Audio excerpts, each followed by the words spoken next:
Social activist Sonam Wangchuck अब दिल्ली के सफदरजंग अस्पताल में भर्ती हैं। 18 जुलाई को उन्हें सुबह ही सफदरजंग अस्पताल में भर्ती करवाया गया था और अभी भी वो वहीं मौजूद हैं।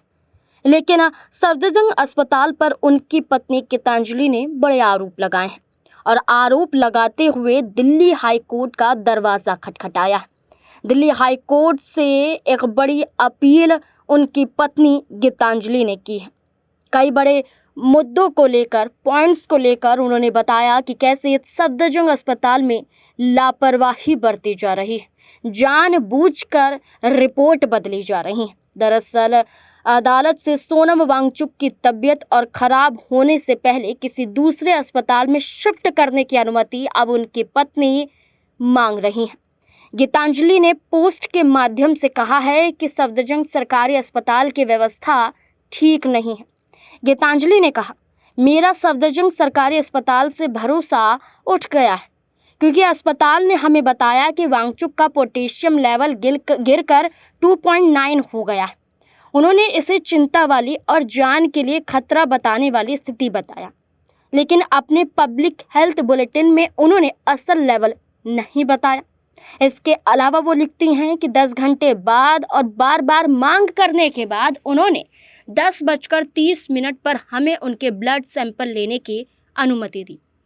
एक स्वतंत्र लैब की जांच में पोटेशियम का स्तर 3.5 आया, जो नॉर्मल था।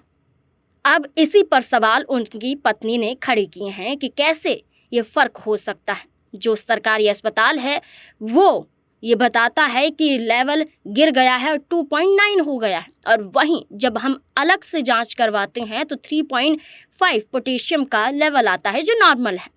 इसके बाद वो कहते हैं कि बार बार अनुरोध करने के बावजूद अस्पताल ने उन्हें छुट्टी देने या हमारी पसंद के निजी अस्पताल में ले जाने की अनुमति देने से साफ इनकार कर दिया। हमारे फ्लोर पर करीब 30 पुलिसकर्मी और पूरे अस्पताल में 100 से ज़्यादा पुलिसकर्मी तैनात कर दिए, जिससे हमारी आवाजाही बहुत सीमित हो गई। ये इलाज नहीं है, ये गैरकानूनी हिरासत है, ऐसा उनकी पत्नी ने कहा। गीतांजलि आगे लिखती हैं, अगर सोनम को कुछ भी होता है तो इसकी पूरी जिम्मेदारी अस्पताल प्रशासन और सरकार की होगी। इसलिए मैंने हाई कोर्ट का दरवाज़ा खटखटाया है और आज तुरंत सुनवाई की मांग की है। मैंने अपील की है कि सोनम की तबीयत और ख़राब होने से पहले उन्हें कहीं और ले जाने की अनुमति दी जाए। अब देखना होगा कि दिल्ली हाई कोर्ट की तरफ से क्या आदेश आता है, क्योंकि दिल्ली हाई कोर्ट तो अब 20 जुलाई को ही फैसला सुनाएगा।